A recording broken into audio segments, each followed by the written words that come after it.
ሰላም ቤተሰቦች እኔ እናቴ ተከራክተር ነው ባለፈው አረብ ሀገር በሄደችው ልጅ አባቷ ብሯን ስለበላት እኔ ምንም ይሁን የለፋችበትን አንዲት ሳንቲም ሳይቆረጥ ወንድም ይብላት ብሩን ትጣለው ትቅደደውም የራሱ ሀቅ ነው ነው ማለት አንቺ ምንድነው የምትይው? እኔ ደግሞ ምለው እኔ ቻው ብዬ ከቤቴ ሰላም ብያት አረብ ሀገር ልትሄድ ለምን እንደምትሄድ ለቤተሰብ እንደምትለፋ ምን እንደምትለፋ አውቃ ነው ከዚህ ተሸኝታ ይወጣችሁ።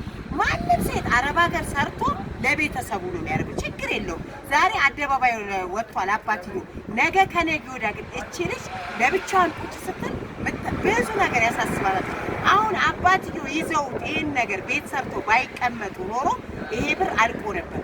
አንደኛው ሚስጥር ተሰምቷል። አንድ ጊዜ ጫት ትቀማለሽ፣ ሺሻ ታጨሳለሽ ተብሏል። ችግር የለውም። ይሁን ማንም ሰው የሚያደርገው ነው። ግን እሷ ሺሻና ጫት ይሄ እንደዚህ አይነት ነገር ተጠቅማበት ነው ይሄ ብር እጇ ላይ ቢሆን ኖሮ ውድም ደግሞ አረብ ሀገር ማንም ሰው ሄዶ ሰርቶ የመጣበት ብር በረካ የለውም፣ አይቀመጥም ጭራሽ። ይሁን አደባባይ ላይ እኔ እሷ አጠፋች አይደል 12 አመት እሷ ስትቆይ እንዴት ነው 12 አመት ተቀመጠች ተብሎ ሂሳቡ ተደምሮልኝ ውጣ የሚባለው? በ12 አመትስ ቤተሰብ አይበላም አይጠጣም፣ ዘመድ የለም፣ የታመመ አይኖርም፣ ብር አንልክም፣ ለወንድም ላክ ለእህት ላክ አይባልም። እንዴት ነው የ12 አመት ሂሳብ አስወጥታ የ12 አመት ብር ስጡኝ የምትለው? ነገ ከነገ የዛ ጊዜ ወንድ በልቶት ቢሆንስ?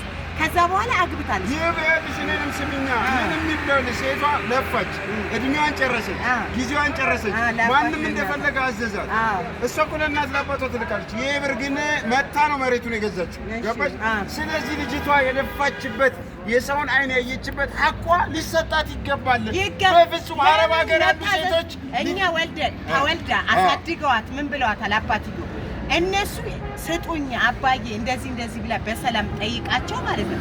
ማይፈታ ከሆነ ይሄ ነገር አሁን የሚያናደኝ ነገር ደግሞ በሽምግልናም ከተኬደ ድርቅ አሉ፣ በሁሉም ቦታ ድርቅ አሉ። ስለዚህ መፍትሄው ምንድነው? እኔና አንቺ መከራከር ሳይሆን እኔ መኝታ እየተኛሁ አይደለም። አረብ ሀገር ሄዱ ሴቶች ክብራቸውም ገንዘባቸውም ልፋታቸውም ሊጠበቅላቸው ይገባል። ግን ከቤተሰብ ውጪ ማን አለ? ቤተሰብ ያልመረቀው ነገር እኔ ለፍቼ የምለፋው እኔ እኮ ባልባገባ ተመልሼ አረብ ሀገር አልሄድም። ለምንድን ነው አረብ ሀገር ሄጄ ባላግብቼ ሄጄ የምሰራው? አይሆንም። መጀመሪያ የምሰራው ለቤተሰቦቼ ነው። አንተ አስተያየት አለህ? እኔ አስተያየት አለኝ። ሴትዮዋ ልጅቷ ሙሉ ብሯን የጠፋው ወይስ በንብረት ላይ አስቀምጠዋታል? አይደለም ሙሉ ብሬ ይሰጠኝ ብላ ነው እያስደመረች ያለችው። እኛ አረብ ሀገር ሄዶ የመጣ ሰው እሳቸው እጅ ላይ በባንክ አካውንት በሷ ስም ወይ በሳቸው ስም የተቀመጠ የለም፣ ምንም ብር የለም አሏት። በአዋሊያ ሲላክ የአካውንት እንትን የለውም። ስለዚህ በሰው ሰው ነው ሲላክ ማንም እናውቃለን። ሶፋ እንገዛለን፣ ቴሌቪዥን እንገዛለን፣ ለቤት ቤተሰቦቻችን እንለውጣለን። አሁን እሷ ያ ሁሉ ግን አሁን አንቺ በባዶ ትቅር ትውጣ ነው የምትይው? አይደለም።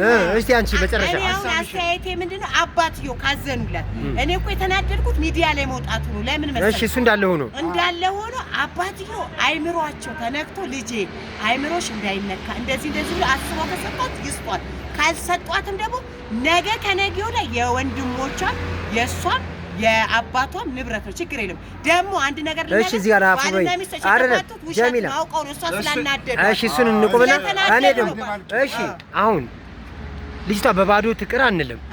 አዎ ያርጉላት። አናውቅም። እሺ፣ እና በማር ቪዲዮ ላይ ይቋረጣል ያጋጥማል። ታች እና ይኸውልሽ አሁን እኛም በባዶ ትቅር አንልም።